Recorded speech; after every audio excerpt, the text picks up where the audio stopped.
us what happened tonight?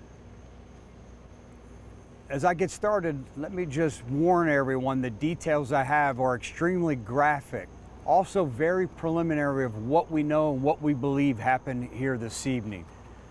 This monster that we encountered tonight isn't just responsible for injuring our deputy, he's also the subject who killed his own mother and father. Now, how did we get here this evening? A little after 11 p.m. this evening, we get a frantic 911 call from a mother who tells our dispatcher that her son just shot his father, her husband. During the exchange of communication, this dispatcher can hear more gunfire in the background. Our deputies get here within 3 minutes. As they arrive on scene, they do a great job of taking a tactical position to get ready to encounter this person who's supposed to be armed. As they're getting in position, as they're helping some residents and the neighbors get out of the way of any type of harm's way and remove them from their homes, they encounter the mother, the complainant who called us. She is in the front yard. As they start dialogue with the mother telling her, hey, walk towards us, they see our suspect. They see our bad guy. Our bad guy at this time walks up behind the mom and shoots his own mother in the back of the head. At that time, he decides to exchange gunfire with our deputy sheriffs. We know at least 5 of our deputies had returned fire. During this exchange of gunfire, one of our deputies gets shot in the lower extremities. Deputies do a great job. Their training kicks in. They start rendering aid. They remove the deputy from this dangerous position and place where he was exchanging gunfire, get him out of the line of sight of our bad guy, and immediately start life-saving measures by applying our tourniquet on his leg so he doesn't bleed out. He is rushed to St. Joseph, Maine, where he is in stable condition at this time. During the exchange of gunfire, our bad guy goes down, but he crawls back inside the house. At this time, becomes a barricaded subject. With any type of barricade subject, we activate our SWAT team and our negotiators. They arrive on scene. We instruct them to go inside because we don't know, is the father dead? Has the suspect died as a result of his injuries? We don't know. So not only do we have to capture this bad guy to make sure he's not able to harm another human being, we also have to get in there to perform life-saving measures. So we send our robot in. The front door, we're able to make entries, send the robot in. Unfortunately, the first person we encounter on the ground is the father. The father had succumbed to his injuries as a result of the violent manner in which his son took his life, shot his own father. So at this point, the robot can't get in the house any further. We tell the SWAT team to go in, clear the house. They make contact with our suspect in one of the other rooms in the house. He has also, it appears, succumbed to his injuries when he made the choice to exchange gunfire with our deputy sheriffs. Since 2021, we've had at least 10 calls for service at this residence. The son lived with his mother and father. He is 19 years of age. And during the 10 calls for service, the 2 calls for service that are the predominant calls for service are mental health calls for service with our 19-year-old suspect and violence that he has inflicted against his own mother and father. Our suspect is Christos Alexander. Again, he is 19 years of age, and he has died here this evening, again, because he made the choice to get in a gunfight with our deputy sheriffs after killing his own mother and father. The deputy who was injured here tonight is Deputy Shane Magoo. He is 26 years of age. He has been with the Sheriff's Office since 2022. And again, he is in stable condition at this time.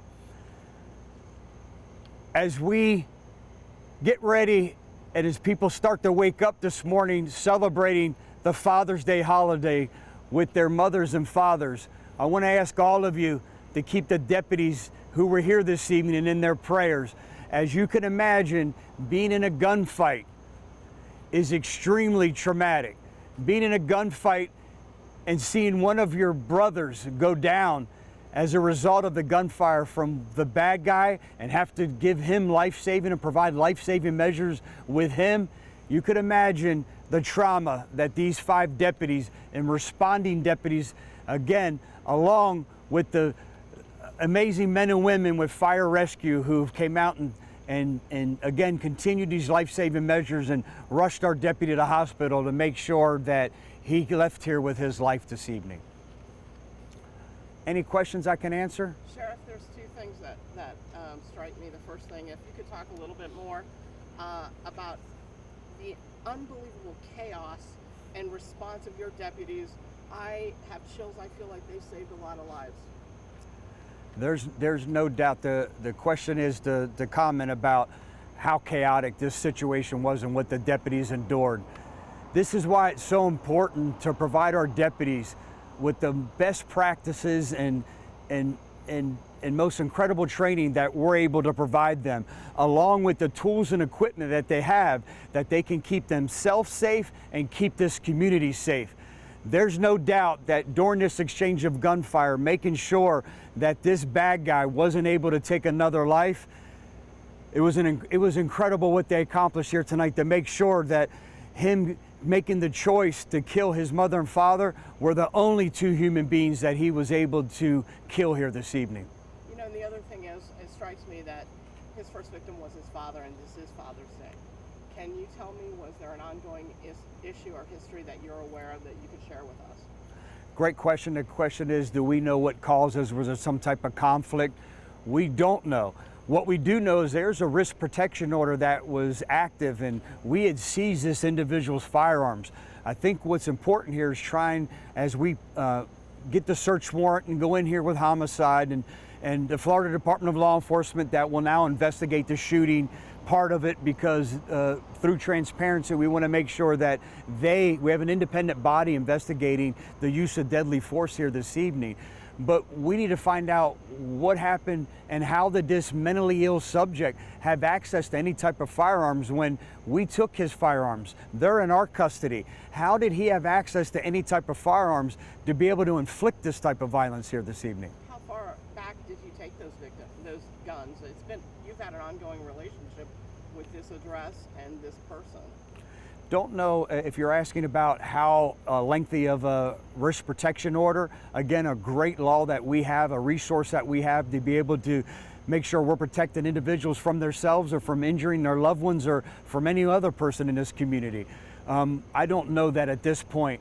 We know that the most recent one was March of this year, and he's not supposed to have any firearms. He's deemed mentally unfit. We need to, as we start conducting this latent part of the investigation, see if we can determine. I don't understand. Was it mental health related?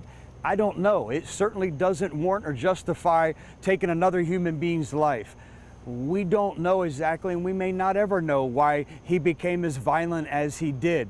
But we do know that inflicting injury or harm on another human being, it never matters what the reason is. It's never okay. It's never okay to inflict violence or harm on another human being, period. And again, the second part of that is finding out how he got access to a firearm to be able to kill his mother and father. Any other questions? Just real quick again then, the deputy, can you give us, how deep can you go into his condition right now? Is he in surgery? Is he going to be released today? Can you describe that a little bit more in depth? Yeah, the question was about the deputy's injury and the length, if I could give an update. The latest update I got just before I wanted to address all of you is that he's in stable condition. Luckily, again, the deputies all have tourniquets. They removed him, 2 of them removed him to a safe place, immediately applied a tourniquet, had to continue to tighten it up to make sure that he didn't have that loss of blood and end up losing his life because of his injury. I know it's in his lower extremity below his knee. From what I'm being told, he has a broken leg. I don't know if it's going to require surgery at that point. That's the latest update that I got. I'm certainly headed to the hospital after this, and we will put out any type of update we get on his condition, along with the information from the 5 deputies who did an amazing job here this evening during a chaotic situation making sure that they not only protected their own lives, but anyone else who lives in this incredible community here up in Citrus Park. Thank you, Sheriff. Thank you, everyone. Thank so you. much, Sheriff.